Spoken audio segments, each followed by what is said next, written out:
Cette vidéo vous est proposée par Coliplus, spécialiste du petit déménagement, garde-meubles et location de box individuelles.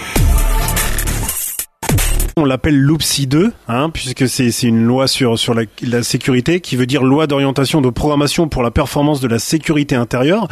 Donc c'est une loi qui est en ce moment en train d'être débattue. Oui, qui finit, puisqu'on aura demain un vote solennel sur ce texte. C'est une loi qui s'ajoute à une dizaine d'autres déjà depuis 2002. On dit pour la performance de la sécurité intérieure. Donc c'est l'exemple type de loi qui s'ajoute aux lois, une loi assez fourre-tout qui essaye de viser des objectifs très différents les uns des autres, mais qui de l'avis des magistrats par exemple, n'apportera pas de solution aux problèmes posés. Donc c'est une loi de circonstance, c'est une loi préélectorale. Et je crois que chacun l'a bien perçu. Avant une période électorale, on remet sur la table la sécurité.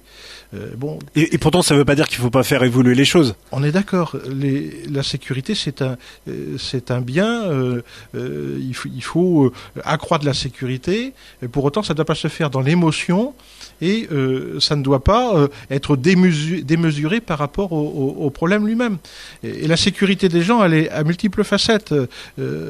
La sécurité, elle est routière. Il y a des efforts qui ont été faits de ce côté-là. Les risques routiers restent tout autant importants, si ce n'est beaucoup plus importants que les risques criminels, malheureusement.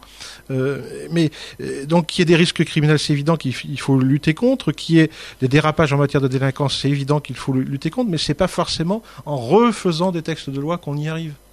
Il y a aussi donc la loi sur la garde à vue. Alors je sais pas, ça va être débattu prochainement ou c'est juste une idée de loi pour le moment?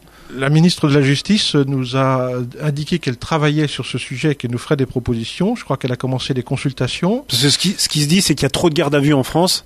Oui, auprès de 800 à 900 000 gardes à vue par an, ce qui est effarant, considérable. Avec des cas, en plus, on a vu qu'il y avait des dérapages. J'ai été interrogé dans cette circonscription par 3 ou 4 personnes qui ont subi des gardes à vue dans des conditions tout à fait déplorables pour des affaires qui ne méritaient pas un menottage et une garde à vue.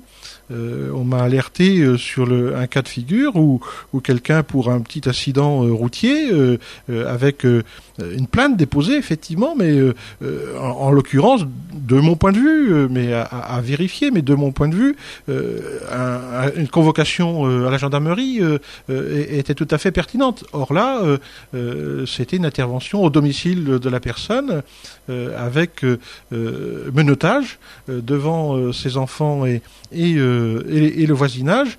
Les voisins m'ont appelé puisqu'ils ont été très très choqués par ce qui s'était passé et qui a été effectivement suivi d'une garde à vue, d'une soirée, d'une nuit et d'une partie de la journée suivante.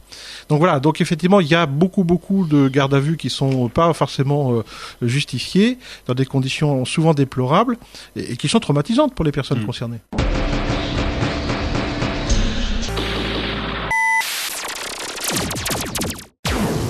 Radio Laser.